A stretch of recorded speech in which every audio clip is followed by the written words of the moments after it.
क्योंकि वो पॉलिटिशियन के लिए वोट नहीं ला सकते, इसलिए कोई ऑनेस्ट अपराइट ऑफिसर काम कर रहा है, कोई एक तरह का फ्लूक ही होगा। कश्यप जी, शुरू में जैसे माना गया था कि इंडियन जो सिविल सर्विस हैं उसकी कंटिन्यूटी में इंडियन एडमिनिस्ट्रेटिव सर्विसेज हैं, उनको स्टील फ्रेम माना जाता था, लेकिन अभी माना जाता है कि वो स्टील फ्रेम वैसा स्टील फ्रेम नहीं है। स्टील फ्रेम तो अभी भी है, पर वो स्टील को जो होता है ना, स्टील मैग्नेट के साथ अट्रैक्ट नहीं होता, क्योंकि स्टील में एलॉय हो जाता है तो स्ट्रेंथ उसकी बढ़ जाती है। तो हमारा एलॉय नहीं हुआ है, वो अट्रैक्शन जो पॉलिटिशियन जो सरकारी अफसर को इस्तेमाल कर रहा है, और जो अफसर इस्तेमाल होने के लिए तैयार है उनके लिए आसान होता है, उनके लिए तरक्की के हर रास्ते खुले हैं और बाकियों के लिए वो तो दिखाते हैं। मैं आपके पास जो अफसर होते हैं वो रास्ता दिखाते हैं कि ऐसे आपको वोटें मिल सकती हैं, और पॉलिटिशियन के लिए वो अफसर कामयाब समझे जाते हैं। बात यह है कि कोई न्यूट्रल तरीके से। कश्यप जी, मैं आपके पास दोबारा वापस आऊंगा, अभी वक्त हो गया एक छोटे से ब्रेक का। ब्रेक के बाद हमारी ये चर्चा यूं ही जारी रहेगी। ब्रेक के बाद आपका स्वागत है। हम जानने की कोशिश कर रहे हैं कि आज़ादी के 65 साल बाद हम किस मुकाम पर पहुंचे हैं। प्रोफेसर शर्मा, आपने कहा कि जो हमारे पुराने जो संस्थाएं थी, जो सोशल ऑर्गेनाइजेशंस थी, उनकी पकड़ कुछ ढीली हुई है और इंडिविजुअल काफ़ी हद तक आज़ाद हुआ है। लेकिन दूसरी तरफ हम देख रहे हैं कि इस वक्त जो पुरानी संस्थाएं थी, चाहे वो जात है चाहे वो धर्म है, उसके आसपास बहुत सारी गोलबंदी, बहुत सारी पॉलिटिक्स चल रही है। तो उस माहौल में आप क्या कहना चाहेंगे कि हमारी जो सोशल सिक्योरिटी का इशू है और जो सोशल इक्वालिटी का मसला है, जो कि कॉन्स्टिट्यूशन में बहुत इंपॉर्टेंट माने गए थे, वो कहाँ गए? देखिए, ये बड़ा एक महत्वपूर्ण जो विकास या रुझान आज दिखाई पड़ रहा है, वो ये कि समाज राज्य की तुलना में थोड़ा सा अपने आप को अब असर्ट करने लगा है। हमारे यहाँ शुरू में मोर और लेस कम्युनल काइंड की सोसाइटी रही, कम्युनल न कहे कम्युनिटेरियन कह सकते हैं। आज जो हमें दिखाई पड़ रहा है वो ये कि एक सिविल सोसाइटी का उदय भारतीय समाज में दिखाई पड़ रहा है। तो जहां पुरातनवादी संस्थाएं अपनी पकड़ को, तो सिविल सोसाइटी जो पुरानी धारणाएं हैं उसको नए ढंग से मानने जा रही है, पुरानी धारणाओं को नए ढंग से मजबूत कर रही है? जी नहीं, सिविल सोसाइटी उन पुरानी धारणाओं के खिलाफ आवाज बुलंद कर रही है, उनको चुनौती देने की कोशिश कर रही है। ये सिविल सोसाइटी, हम जब इस शब्द का प्रयोग करते हैं तो हमारा आशय है कुछ ऐसे ग्रुप्स जो जिन्हें हम सिविल सोसाइटी ऑर्गेनाइजेशंस कहते हैं, सिविल सोसाइटी ग्रुप्स कहते हैं, उनका उदय। और आज भारत में हजारों इस प्रकार के समूह पैदा हो रहे हैं जो एक और राज्य के द्वारा जो जातियां व्यक्ति पर की जाती हैं उनके खिलाफ अपनी आवाज बुलंद कर रहे हैं, दूसरी ओर समाज के द्वारा, समुदाय के द्वारा व्यक्ति के या अन्य लोगों के ऊपर जो जातियां की जाती हैं उनके खिलाफ अपनी आवाज बुलंद कर रहे हैं। तो उस दृष्टि से अगर हम देखें तो ऐसा लगता है कि यद्यपि ये पुरानी संस्थाएं अपनी पकड़ छोड़ना नहीं चाह रही, पर सिविल सोसाइटी के उदय होने की वजह से एक आशा की किरण नजर आ रही है कि धीरे धीरे परिवर्तन आ रहा है। इस संदर्भ में जहां तक सोशल सिक्योरिटी की बात आपने की, सामाजिक सुरक्षा के क्षेत्र में मुझे एक चीज ये नजर आ रही है कि सामाजिक सुरक्षा का जो हमारा मुख्य एक एजेंसी थी संयुक्त परिवार, उसके विघटन की वजह से आज सामाजिक सुरक्षा में मुश्किलें पैदा होने लगी हैं। राज्य अभी उस स्थिति में नहीं है कि वो हर व्यक्ति को सामाजिक सुरक्षा प्रदान कर सके। दूसरी ओर समाज की जो संस्था थी संयुक्त परिवार, उसकी पकड़ ढीली हो गई, उसका विघटन हो रहा है। तो ये एक अजीब सी स्थिति आज पैदा हो गई है सामाजिक सुरक्षा के क्षेत्र में। इस संदर्भ में एक और बात मैं जो कहना चाहूंगा वो ये, कश्यप साहब ने ये बात कही कि समानता के लक्ष्य की ओर हम आगे बढ़े हैं। मुझे कहीं ऐसा लगता है कि ये बात शायद इस पर सीरियसली गौर करने की जरूरत है।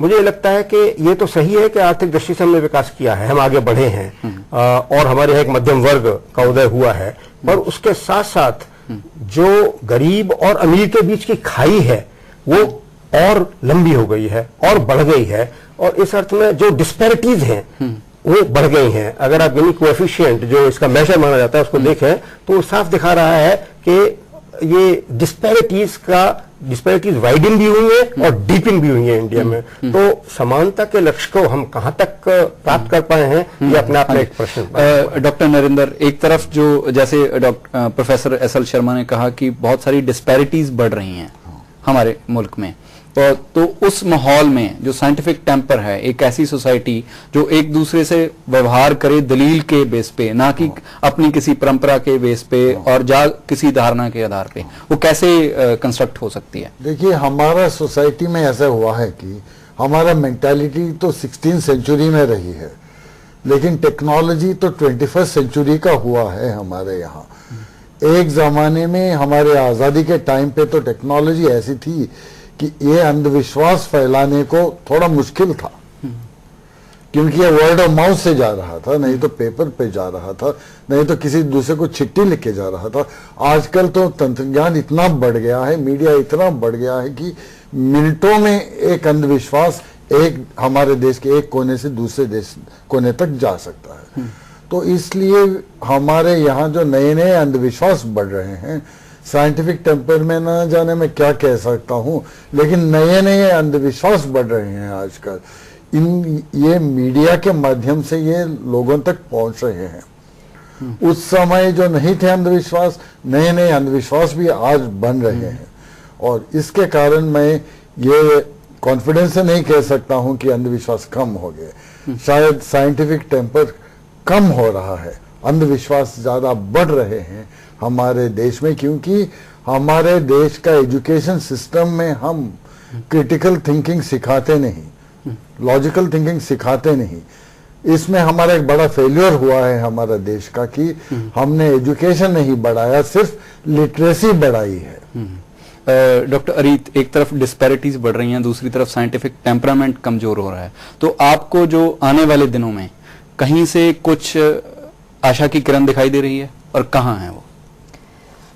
मुझे लगता है कि आशा की किरण के लिए हमें बहुत काम करना पड़ेगा कि जब तक हम बहुत शोर मचा के, बहुत जोरदार तरीके से मीडिया और इसकी तरफ ध्यान नहीं दिलाएंगे लोगों का। लोगों ने शायद अब 65 सालों में ये हुआ है कि एक्सेप्ट करना शुरू कर दिया है कि ये तो ऐसे ही रहना है। तो इस वक्त जैसे कि टीवी में प्रोग्राम आते हैं, जब हम करप्शन की बात करते हैं या जो डिस्पैरिटीज हैं या उसकी बात करती हैं, और सबसे पहले हमें जो अपनी जो सरकारें हैं उनको बड़ी जोरदार तरीके से ध्यान दिलाना पड़ेगा कि जो उनकी प्लानिंग है कुछ फॉल्टी है, उसमें कोई गलती थी, क्योंकि 65 साल का समय कम नहीं था कि जिसमें हम अपने देश की जनता को, बहुत बड़ी गिनती को, कि 300 मिलियन पीपल जो हैं वो वर्ल्ड बैंक के उससे लेस देन $1 कमा रहे हैं, यानी कि गरीबी रेखा से नीचे हैं। 30 करोड़ लोग एक बहुत बड़ी गिनती है। 30 करोड़ गरीबी रेखा का मतलब कि उनके लिए सेहत और अच्छी पढ़ाई जो है, पढ़ाई केवल पढ़ाई नहीं, अच्छी पढ़ाई जिनसे उनको बेहतर इंसान बनने में मदद मिल सके, जिनसे उनकी एम्प्लॉयबिलिटी, कुछ वो कमाई कर सकें, वो हम प्रोवाइड नहीं कर पाए हैं। सो इतने आने वाले दिनों के लिए बहुत बड़ा चैलेंज है कि इसकी तरफ कौन। नुक्ता बिल्कुल स्पष्ट हो गया। कश्यप जी, मैं आपसे ये पूछना चाहूंगा, आपने कहा कि 65 साल का आदमी जो होता है वो बूढ़ा हो जाता है, लेकिन हमारा मुल्क इस वक्त बहुत जवान है, उसमें जो majority of the population are very young, तो उनके लिए जो आप आशा की किरण कहाँ देखते हैं? आशा की किरण यही है कि डेमोक्रेसी में जो उसकी कमजोरी है उसकी मजबूती भी है। गवर्नेंस, असली चीज तो ये है, गवर्नेंस मतलब प्रशासन, स्वच्छ और एफिशिएंट प्रशासन, ये हर सरकार को देना लाजमी है, आवश्यक है। अगर नहीं देगी तो डेमोक्रेसी अपने आप ही ऐसे लीडर्स को डाउन करेगी अगली बार। तो ये डेमोक्रेसी में अगर कामयाबी ना हुई, पहले तो ये था कि मीडिया इतना पावरफुल नहीं था, अब सब दुनिया को पता चल रहा है कि आपने किन किन नुक्तों पे कामयाबी हुई है और कहां कहां आपका फेलियर हुआ है। अब ये मौका है कि जो इसका जो पब्लिक अवेयरनेस जिसको कहते हैं, अगर पब्लिक अवेयरनेस हो जाए और लोग आपके माध्यम से और जैसे मीडिया के माध्यम से जागरूक हो जाए तो अपने आप वो एक तरह के मजबूर करेंगे गवर्नमेंट को। सो गवर्नेंस बेसिकली राजनीति के साथ प्रशासन इंप्रूव होना चाहिए। हाँ जी, आपकी बात बिल्कुल स्पष्ट होगी। आप सारे आज की इस चर्चा में शामिल हुए, आपका बहुत बहुत धन्यवाद। स्वतंत्रता दिवस पर हमें स्वतंत्रता सेनानियों की याद में कवि प्रदीप का लिखा और लता मंगेशकर का गाया गाना हमेशा याद आता है। ऐ मेरे वतन के लोगों, जरा आंख में भर लो पानी, जो शहीद हुए हैं उनकी जरा याद करो कुर्बानी। इस कुर्बानी को याद करने के साथ साथ हमें उन सपनों को भी पूरा करना था। यहीं पर फैज अहमद फैज ने जो लिखा वो भी हमारे एहसास बयान करता है। ये दाग दाग उजाला, ये सबक जीदा शहर, वो इंतजार था जिसका ये वो शहर तो नहीं, ये वो शहर तो उनकी जिसकी आरजू लेकर चले थे, यार की मिल जाएगी कहीं ना कहीं फलक के दश्त में तारों की आखिरी मंजिल। इसी के साथ हम आज का प्राइम डिबेट खत्म करते हैं। नमस्कार, सत श्री अकाल, खुदा हाफिज।